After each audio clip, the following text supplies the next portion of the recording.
Welcome to Kekidia Institute. I'm Dubisi Ekekwe. Our conversation today will focus on the paradox of bank earnings in Nigeria. Essentially, we'll be looking at the reason why, even when some banks in the nation are generating exceedingly very good profit and revenue, we have not necessarily seen a very good correlation between that performance and their market capitalizations. Essentially, if you look at the numbers that Guaranty Trust Bank in Nigeria has returned over the last few years and see the dislocation in the bank's market cap, you begin to ask what is happening.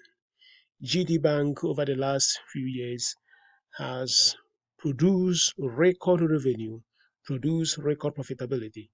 But within that time period, it has also lost a significant part of its market capitalization. Essentially, the bank was above nearly 50 naira per share, but today it's just hovering at nearly half of our value. And you are looking at here just about less than 2 years, around 2008. So within 2008 and 2010, the bank has lost nearly half of its value. Check the revenue, check the profitability. The bank has generated very good value. So what could be the reason? That's what I have called a paradox. A paradox in the sense that performance of the bank has not translated into market capitalization. And I can give some reasons why we're experiencing that. It could also be in terms of economic growth. Most times, investors just look at the total ecosystem of the Nigerian economy and say that even though the banks are coming up with very good numbers, there is a no long-term sustained performance that can actually help those numbers to stand. So another one is that economy may not necessarily be doing well, but through different fees, banks have continued to make tons of money in the economy. So there are fees for practically everything you can imagine in the Nigerian banking system.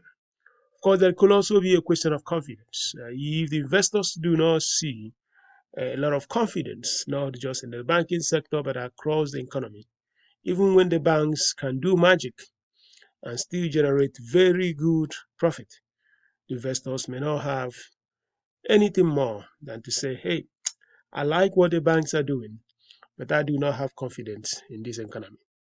So there is also another question that even what we think the banks are generating, they are not necessarily great if you benchmark these numbers with their peers in other economies.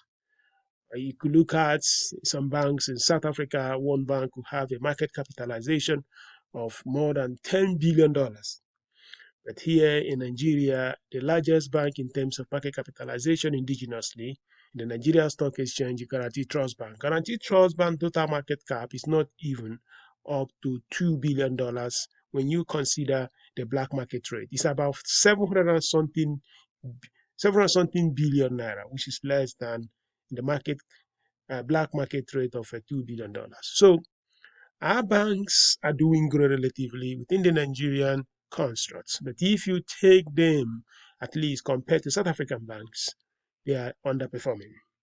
So if they are underperforming, some foreign investors, even though we think they are generating very good, hefty profit, may not even see them outperforming. Another factor I also think is that fintech and the telcos, they are always there as a unknown factor. In other words, if these two entities coming out as one can come into the banking sector, that there will be massive degradation of profitability. In other words, that the telcos can abstract a lot of value, affecting the margins that the banks can command. If you look at it, because the customer who commands demand in the digital economy, in the knowledge economy, is always the customer that wins. So it's not a question of who produces the supplies, actually who has the demand. The telcos have millions of customers.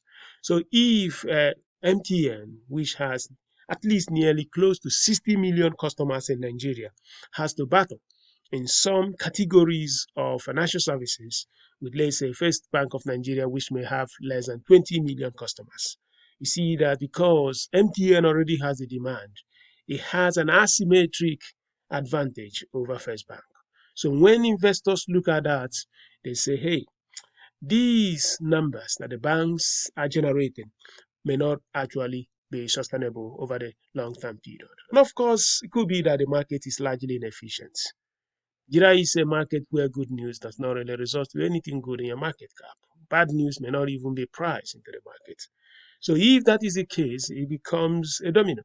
It's a game of number, gossip everywhere. Anyone goes to the market, there will always be a sunset. And when the sun sets, we all go home. No one knows what is going on. The markets will open and markets will close. You are listening to Tekidia Institute's Daily. Thank you.